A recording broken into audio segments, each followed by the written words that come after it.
Hello friends, welcome to pinch of Samayal. இன்றைக்கி நாம் ஹெல்த்தியாக ஒரு சாக்லேட் கேக் எப்படி செய்யலாம்னு பார்க்கலாம் வாங்க. இந்த ரெசிபி செய்ய தேவையான பொருள் என்னென்னா, ஹோல் வீட் ஃப்ளார் அதாவது கோதுமை மாவு 3/4 cup, cocoa powder 1/4 cup, baking powder 1/2 teaspoon, eggs 3, vanilla essence 1/2 teaspoon, butter 100 gram, sugar 3/4 cup. First நாம் எடுத்து வச்சுருக்க ட்ரை இன்க்ரீடியன்ஸ் அதாவது கோதுமை மாவு, கொக்கோவா பவுடர், அப்புறம் பேக்கிங் பவுடர் எல்லாத்தையும் ஒரு சீவில் போட்டு நல்லா ஒரு 2-3 தடவை ஜலிச்சு எடுத்துக்கலாம். இந்த மாதிரி நல்லா மிக்ஸ் ஆகிருக்கணும் அந்த மாவு. அப்புறம் எடுத்து வச்சுருக்க எக்கையும் வெனிலா எசன்ஸையும் சேர்த்து நல்லா ஃப்ளஃபியாக பீட் பண்ணி எடுத்துக்கோங்க. தென் பட்டரும் சுகரும் இருக்கு இல்லையா, அதையும் மிக்ஸ் பண்ணி அதையும் நல்லா பீட் பண்ணி எடுத்துக்கலாம். அது நல்லா மிக்ஸ் ஆகிருக்கணும் ரெண்டுமே.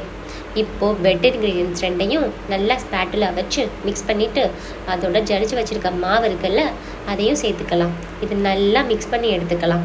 பேட்டர் கொஞ்சம் திக்காக இருந்தால் வேணுன்ற அளவு தண்ணி இல்லைனா மில்க் விட்டு இந்த அளவு பேட்டர் கன்சிஸ்டன்சியை அட்ஜஸ்ட் பண்ணிக்கணும். ஃபைனலாக பட்டர் அண்ட் ஃப்ளார் போட்டு ஒரு பேன் ரெடி பண்ணி வச்சுருப்போம்ல, அந்த பேனில் இந்த பேட்டரை ஊற்றி அதை 180 டிகிரி செல்சியஸ் ப்ரீ ஹீட் பண்ண அவனில் 30 to 45 மினிட்ஸ் பேக் பண்ணி எடுத்துருங்க. கேக் எப்படி இருக்கணும்னா, ஒரு நைஃப் ஆர் ஸ்கியூபர்ஸ் நடுவில் விட்டு பார்த்தா அதில் பேட்டர் ஒட்டியிருக்கவே கூடாது.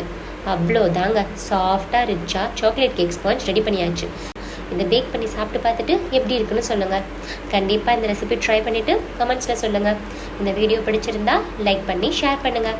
சேனல் இதுவரை சப்ஸ்கிரைப் பண்ணாதவங்க சப்ஸ்கிரைப் பண்ணி பெல் ஐக்கானையும் கிளிக் பண்ணிக்கோங்க. எல்லா வாரமும் இதே மாதிரி ஒரு சிம்பிளான சுவையான ரெசிபியோட உங்களை மீட் பண்ணுறேன். தேங்க்யூ.